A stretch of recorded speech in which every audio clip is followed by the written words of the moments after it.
Hi friends, welcome to Mahesh Vlogs. Episode number 2. Today work blog వచ్చేసి కాకినాడ బయలుదేరి వెళ్తున్నాం. అయితే కాకినాడలో ఇవాళ లాస్ట్ చాలా రూపాయలు అయితే చేస్తాం అన్నమాట. ఇవాళ ఇది నిన్న చేసిన పని అండి. ఇది నిన్న పైన గ్రానైట్ ప్లాట్ఫారం వేసి చూపించాం కదా మీకు. ఆ పని చేసినట్టు నేను కిందకు వచ్చి చేశాను. ఇవాళ దీన్ని బద్ది వేస్తాం అన్నమాట అండి, గ్రానైట్ బద్ది. ఇది కింద పోర్షన్లోని గతంలో చేసిన పని అండి. ఇది ఆ పని రికార్డ్ చేయలేదు మీకు. నిన్న చెప్పాం కదండి, నిన్న వీడియోలో మీరు చూసా ఉంటారు. ముందు వీడియోలో నీళ్ళు తోలకుండా అయితే పక్కన సైడ్ షేప్ రా వేసాం చూసారు కదా. ఇది లోపల ఎల్చే ప్లాట్ఫారం నిన్న పన్నది. మీకు పూర్తిగా వీడియోలో చూపించాను లేదని మళ్ళీ అర్థమైందో లేదని మళ్ళీ వీడియో తీసి పెట్టాను. అయితే ఇప్పుడు ఇక్కడ సింగిల్ రాయి ఉంది కదండి, రాయికి అయితే ప్లాట్ఫారం బద్ది అయితే ఎలా వేయాలో అయితే వీడియోలో అయితే మీకు చూపిస్తాను. బద్ది చూసారు కదా, షేప్ రాయి కూడా చూసారు కదా. నీళ్ళు పక్కకైతే రాకుండా చెమ్మకుండా అయితే షేప్ రాయి కోసి పక్కన ఇట్టాం మనం. ఇప్పుడైతే మిషన్తో కొంచెం రాయ మధ్యలో ఉప్పెత్తుగా ఉందని చెప్పి కట్ చేస్తున్నాను. అది కట్ చేసిన తర్వాత బద్ది అయితే ఎలా అతకాలో ఏంటో వీడియోలో అయితే మీరు చూడండి.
ఇక్కడైతే రాయి అయితే సరిపోయింది, నెత్తికి దూర పడేస్తుందని చెప్పేసి నా టీషర్ట్ని తలకైతే కట్టుకున్నాను.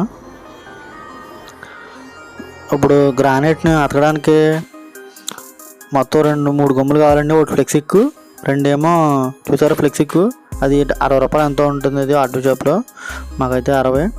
అది ఎరల్డైట్ అన్నమాట. 2 అర కేజీలు తీసుకున్నాం అనమాట. పావు కేజీ ఉంటుంది. కాయిన్స్ కూడా తీసుకున్నాం కదా, చూసారు కదా కాయిన్స్ మధ్యలో పెట్టడానికి.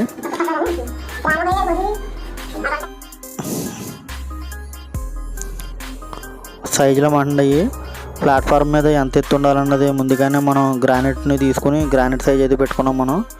దానికి 2 ఫ్లెక్సిక్ కేసు అయితే అంటిస్తాం అనమాట. చూడండి, ఫ్లెక్సిక్ వేస్తున్నాం రెండిట్లకి. అయితే మరిన్ని ముందు వీడియోలో ఇంకా మీకు చేయబోయే వీడియోలో కూడా ప్రతిదీ క్షుణ్ణంగా అయితే ప్రతిదీ మీకు అయితే చెప్తానండి. ఈ వీడియోలో మీకు అర్థం కాకపోతే నాకు క్షమించండి.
గ్రానైట్కి రెండాటికి మధ్యన రూపాయి కాయిన్ అయితే పెడతాం కదండి.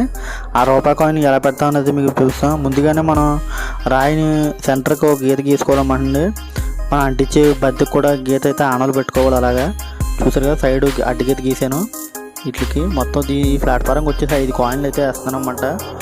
5 కాయిన్లు చూడండి.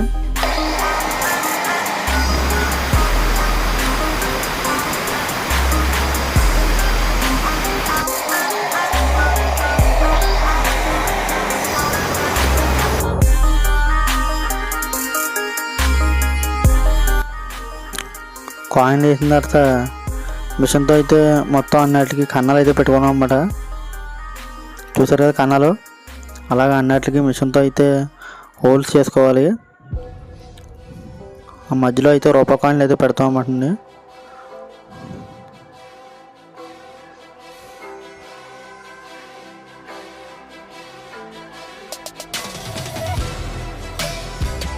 ఇక్కడ మొబైల్కి డస్ట్ అయితే పడేసింది, అందుకనే బ్రైట్గా మీకు ఆనుంది.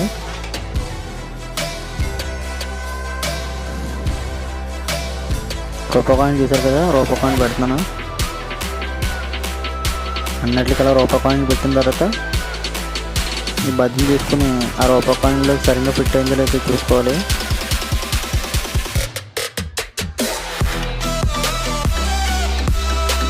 ఫిట్ అయింది. ఇప్పుడు దాన్ని శుభ్రం తుడుచుకొని ఎర్లెట్ 2 గమ్ములు కలపాలని చెప్పాం కదండి. గోడలో కూడా పెట్టుకుని నేను బలంగా ఉంటుందని. ఇంకో 2 గమ్ములండి. ఈ 2 గమ్ములు కలిపితే ఇలా వస్తుంది అన్నమాట ఎల్లో కలర్లో. ఆ ఎల్లో కలర్లో ఉన్నదాన్ని చూసారు కదా, ఈ కన్నాలు కోసుకున్నాం కదండి, దానిలో అయితే మనం పెట్టుకోవాలన్నమాట. పెట్టుకుని మధ్యలో రూపాయి కాయిన్ పెడితే స్ట్రాంగ్గా అయితే ఉంటుంది. ఇప్పుడు ఈ షేప్ రా అయితే వేస్తున్నాం అన్నమాట. చూడండి,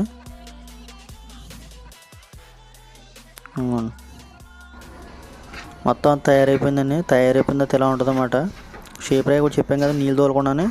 ఆ నీళ్ళు తోలకుండా అయితే ఎలా పెట్టామన్నమాట. సైడ్ నీళ్ళు కూడా ఎలా పక్కించి బద్ది అయితే మనం కాయిన్లు ఎట్టి బిగించాం కదండి. చూడండి, నీళ్ళు అయితే మనకి మీదకైతే రావు, బలంగా ఉంటుందని నేను గోడలో కూడా వేసాను అన్నమాట. ఇంకా కాయిన్లు పట్టు రేపు పొద్దున్న వదిలినా గోడలో అంత బేగా వదలతో బలంగా అయితే ఉంటుంది. మ్యాక్సిమం మనం గోడకు ఆనుకుని ఉంటే గోడలోకి వేసుకోవడానికి అయితే మనం ట్రై చేయాలి. వీడియో అయితే మీకు నచ్చింది అనుకుంటున్నాను. నచ్చితే లైక్ చేసి సబ్స్క్రైబ్ చేయండి. కామెంట్ చేయడం మర్చిపోకండి మీకు నచ్చిందా లేదా అన్నది. మరిన్ని వీడియో చేయడానికి మాకైతే ప్రోత్సాహంగా అయితే ఉంటుంది.